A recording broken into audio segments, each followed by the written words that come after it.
नमस्कार, जनता टीवी देख रहे हैं आप। आपके साथ मैं हूं अंजलि भंडारी और रुक करेंगे इस बीच आ रही एक बड़ी खबर की ओर। यूपी में थमा दूसरे चरण का मतदान। जी हां, आपको बता दें इस वक्त की बड़ी खबर, दूसरे चरण का मतदान जो है वो थमा। यूपी में 8 लोकसभा सीटों पर कुल 52.64% मतदान हुआ है। तो अमरोहा में 61.89% मतदान हुआ है। सबसे ज्यादा मतदान हुआ है अमरोहा में। मेरठ में 54.62% मतदान हुआ है। ये बड़ी खबर आपको बता दें। गाजियाबाद में 48.21% मतदान हुआ है। तो बता दें आपको इस वक्त की बड़ी खबर, नोएडा में 51.66% मतदान हुआ है। ये मत प्रतिशत हम आपको बता रहे हैं। सबसे ज्यादा अमरोहा में, बुलंदशहर में 54.34% मतदान हुआ है। इस वक्त की बड़ी खबर, अलीगढ़ में 54.36% मतदान हुआ है और सबसे कम मथुरा में 46.96% रहा मतदान प्रतिशत। तो यूपी में दूसरे चरण का मतदान जो है वो अब थम गया है और सबसे ज्यादा अमरोहा में जो मत प्रतिशत है वो रहा और सबसे कम मथुरा में मत प्रतिशत रहा। उधर लोकसभा चुनाव के दूसरे चरण में यूपी की 8 सीटों पर शाम 5 बजे तक 54.85% मतदान हुआ। बात की जाए मथुरा और गाजियाबाद की तो यहां यह आंकड़ा 50% तक भी नहीं पहुंच पाया। तो वहीं आपको बता दें कि सबसे ज्यादा अमरोहा में वोटिंग प्रतिशत 60% को भी पार कर गया। ये लगातार दूसरा चरण है जब यूपी में वोटिंग कमजोर हुई है। इस पर बीजेपी के नेताओं का क्या कुछ कहना है वो आपको सुनवाते हैं।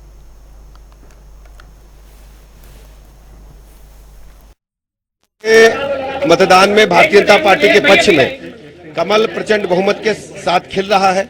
सभी 8 सीटों पर बड़ी संख्या में मतदाता घरों से निकल करके बीजेपी के बूथ तक पहुंच रहे हैं और वोट भारतीय जनता पार्टी के पक्ष में कर रहे हैं। प्रचंड बहुमत के साथ बीजेपी जीतेगी। हमारी सरकार ने जो 10 वर्षों में काम किए हैं माननीय प्रधानमंत्री जी के नेतृत्व में, हमने पूरा अपना एजेंडा लेकर, हमारा एक कार्यकर्ता भारतीय जनता पार्टी का, हमने अपना पूरी सरकार का 10 वर्षों का लेखा जोखा लेकर हम जनता के बीच में हैं और हमें विश्वास है कि माननीय प्रधानमंत्री जी के नेतृत्व में इस बार बड़े अंतर से भारतीय जनता पार्टी उत्तर प्रदेश में जीतेगी। हमारी पूरी तैयारी है पार्टी की। हमारा संगठन का जो काम है उस संगठन के काम के आधार पर हमने घर घर संपर्क किया। अपना पूरा जो भी हमारे सरकार का कामकाज है, जिसके आधार पर, इस एजेंडे के आधार पर, डेवलपमेंट पर हम चुनाव लड़ रहे हैं, हमने घर घर अपनी बात पहुंचाई है। अगर आप निष्क्रियता की बात कहोगे, उदासीनता की बात कहोगे, तो पूरा विपक्ष पहले और दूसरे चरण में कहीं ना कहीं जो उनका प्रचार है, प्रचार में वो नदारद रहा है और इस बात का जवाब उन्हें निश्चित रूप से आने वाली जनता ने दिया है। जहां तक हम लोगों का विषय है, हमारी पूरी पार्टी माननीय प्रधानमंत्री जी के नेतृत्व में, हमारे माननीय मुख्यमंत्री जी और सभी वरिष्ठ लोगों ने जनता के बीच में जाकर अपना रिपोर्ट कार्ड जनता के बीच में रखा है। अब ये लोग सीजनल लोग हैं, चुनाव में इनकी उपस्थिति जनता को आपको देखने मिलेगी, लेकिन बीजेपी का एक कार्यकर्ता, हमारे सभी लोग, माननीय प्रधानमंत्री जी और माननीय मुख्यमंत्री जी सहित लगातार जो हमारा एजेंडा है, जन कल्याण से, गरीब कल्याण से जुड़ी हमारी योजनाएं हैं, लगातार जनता के बीच में है और जनता का विश्वास मोदी जी के प्रति है। कुल रुझान पूरी तरीके से भारतीय जनता पार्टी के प्रति है। पहले चरण में 8 में से 8 सीटें तो भारतीय जनता पार्टी जीती रही है और आप देखिएगा इस चरण में भी एक भी सीट विपक्ष को नहीं मिलेगी। पूरी तरीके से कमल का फूल खिलेगा।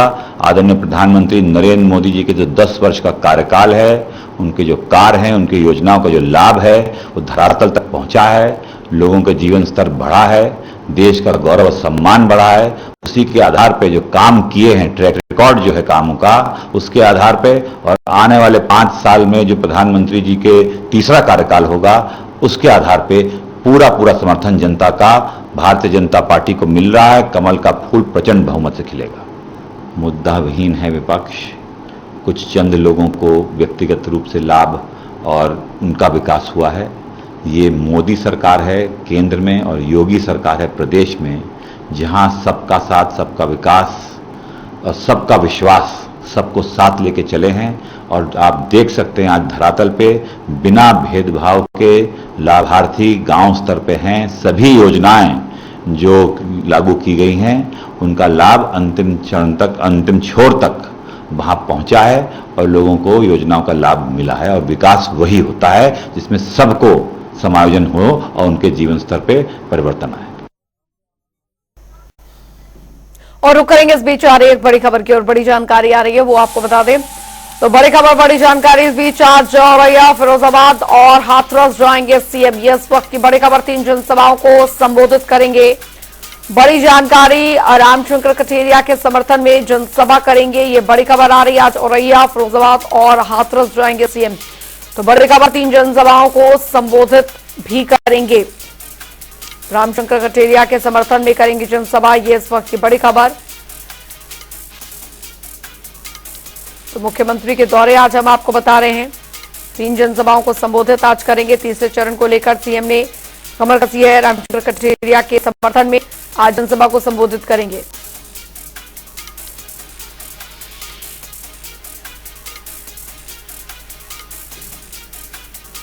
तो बता दें आपको कि तीसरे चरण के तहत प्रचार प्रसार अब जोर पकड़ता जा रहा है और मुख्यमंत्री योगी आदित्यनाथ का ये दौरा, 3 जनसभाओं को संबोधित करेंगे। रामशंकर कठेरिया के समर्थन में जनसभा भी करेंगे। आज औरैया, फिरोजाबाद और हाथरस जाएंगे मुख्यमंत्री योगी आदित्यनाथ।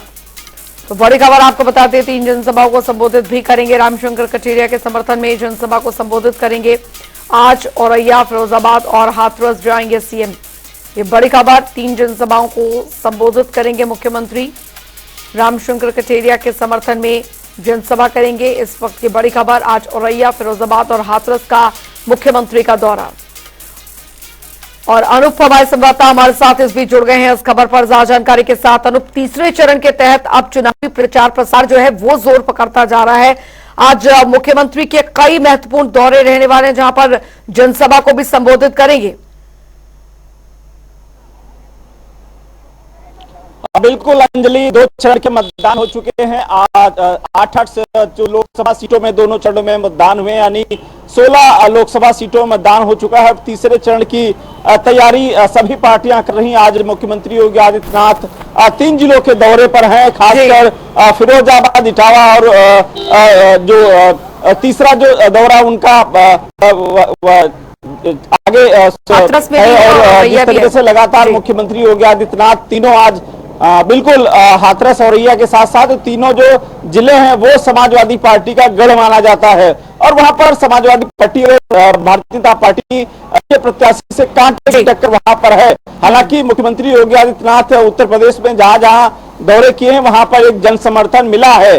और मुख्यमंत्री योगी आदित्यनाथ ने भी कानून व्यवस्था की बात करें या फिर कांग्रेस की हमले की बात करें, हाल ये भी कहते नजर आए थे कि कांग्रेस जो है ओबीसी का आरक्षण मुस्लिम को देना चाहता है, यानी कहीं ना कहीं इस तरीके से बयान देते नजर आए हैं जो कि काफी चर्चा में भी रहे हैं। अब देखने वाली बात यह होगी कि आज जो 3 जिलों में दौरे हैं उन पर किस तरीके से, क्योंकि तीनों ही जिले जो समाजवादी पार्टी का गढ़ कहा जाता है, काफी मजबूती से समाजवादी पार्टी वहां से खड़ी रहती है। अब इन तीनों जिलों में किस तरीके से वहां पर बीजेपी वहां प्रदर्शन करेगी। हालांकि जो 2 चरणों के मतदान हुए वहां पर जो वोटिंग प्रतिशत है काफी कम रहा है।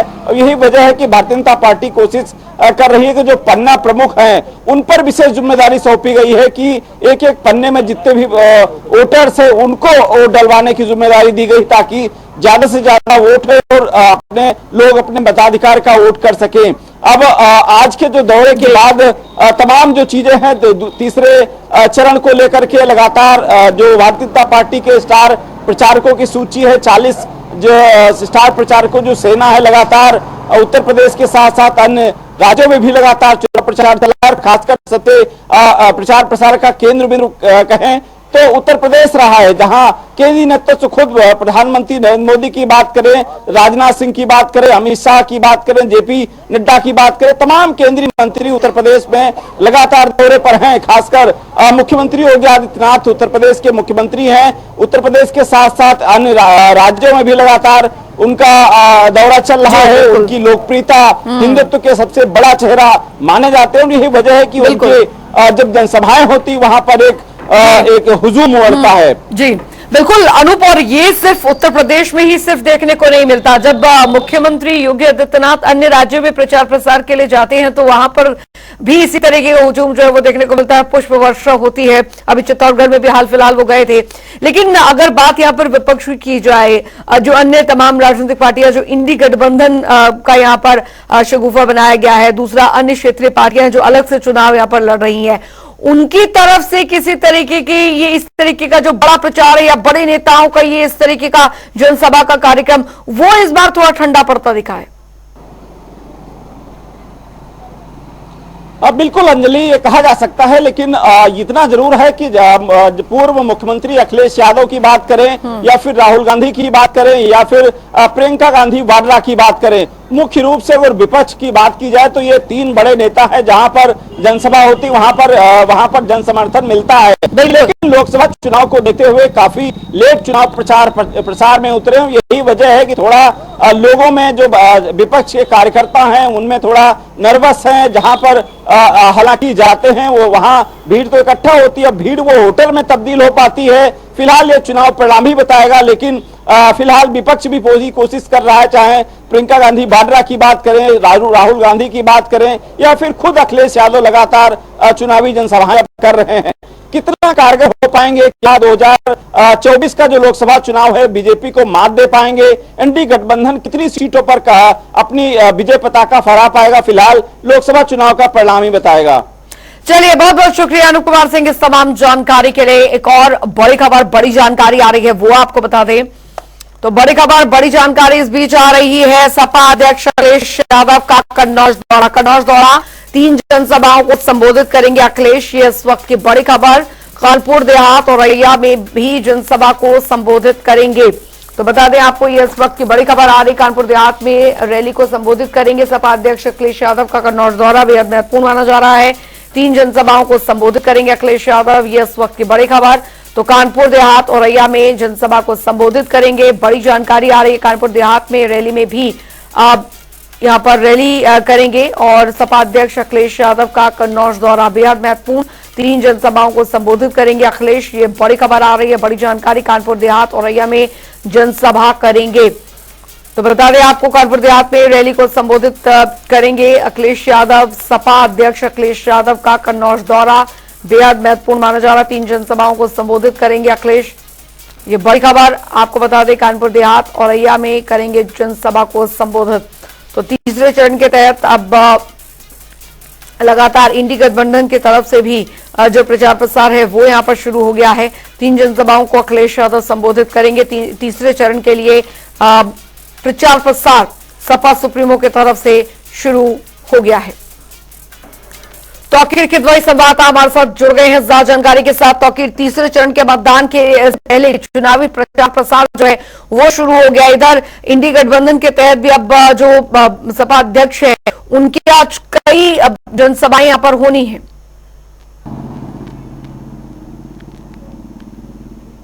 जी बिल्कुल, देखिए आज अखिलेश यादव सबसे पहले कानपुर देहात पहुंचेंगे, वहां पर जनसभाएं करेंगे, उसके बाद औरैया जाएंगे।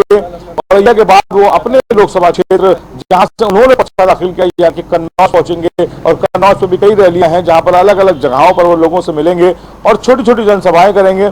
इसके बाद वो लखनऊ वापसी आएंगे। लेकिन इस बीच चर्चा ये भी है कि अखिलेश यादव क्योंकि अब वहां पर जो थर्ड फेज का चुनाव है वो बहुत महत्वपूर्ण है समाजवादी पार्टी के लिए, क्योंकि कन्नौज और फिरोजाबाद और इसके अलावा बदायूं जैसी सीटें हैं जहां पर परिवार के सदस्य इस वक्त मैदान में हैं, चाहे वो मैनपुरी से डिंपल यादव उनकी पत्नी हो या फिर उनके भाई धर्मेंद्र यादव आजमगढ़ से, और इसके अलावा जो तेज प्रताप यादव की लड़ने की चर्चाएं थी जहां पर कन्नौज से अब खुद अखिलेश यादव मैदान में है। यानी कि कई ऐसी सीटें होंगी जहां पर चुनौती होगी समाजवादी पार्टी के लिए, क्योंकि लंबे समय से वहां पर गढ़ रहा है समाजवादी पार्टी का।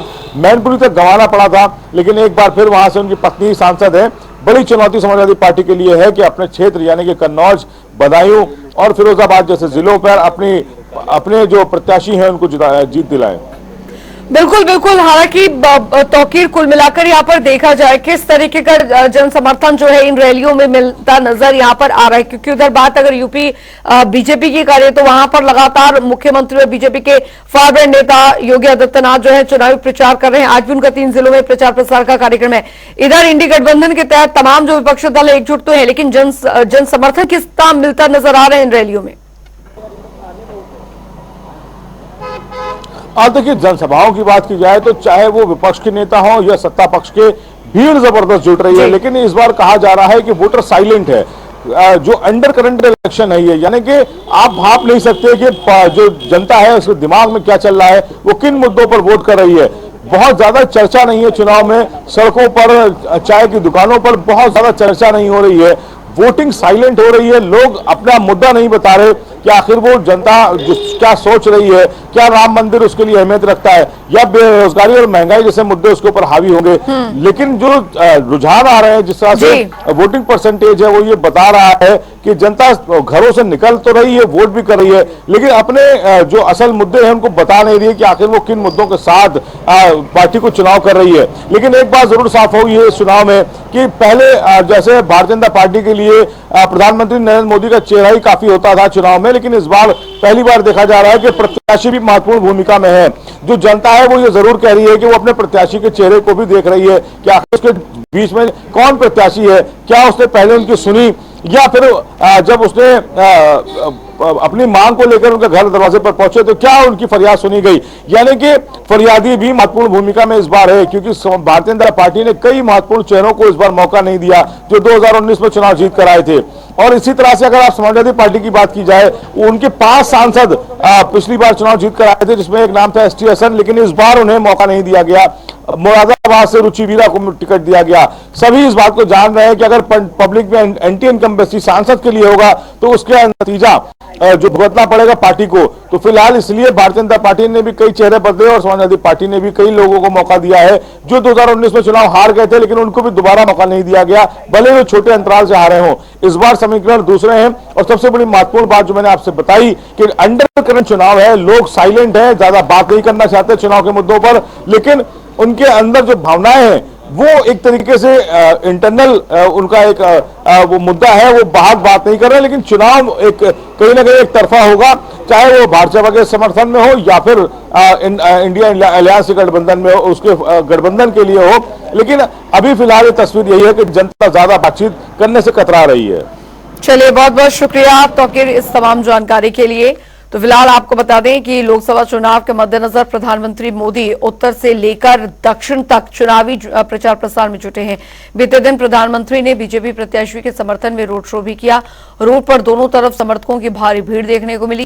कई जगह मंच बनाए गए जहां से लोगों ने पीएम मोदी का स्वागत पुष्प वर्षा कर किया, जिसके बाद पीएम ने भी लोगों का शुक्रिया ट्वीट कर किया। सोशल मीडिया एक्स पर प्रधानमंत्री नरेंद्र मोदी ने लिखा, बरेली के अपने परिवारजनों के उत्साह से अभिभूत हूं।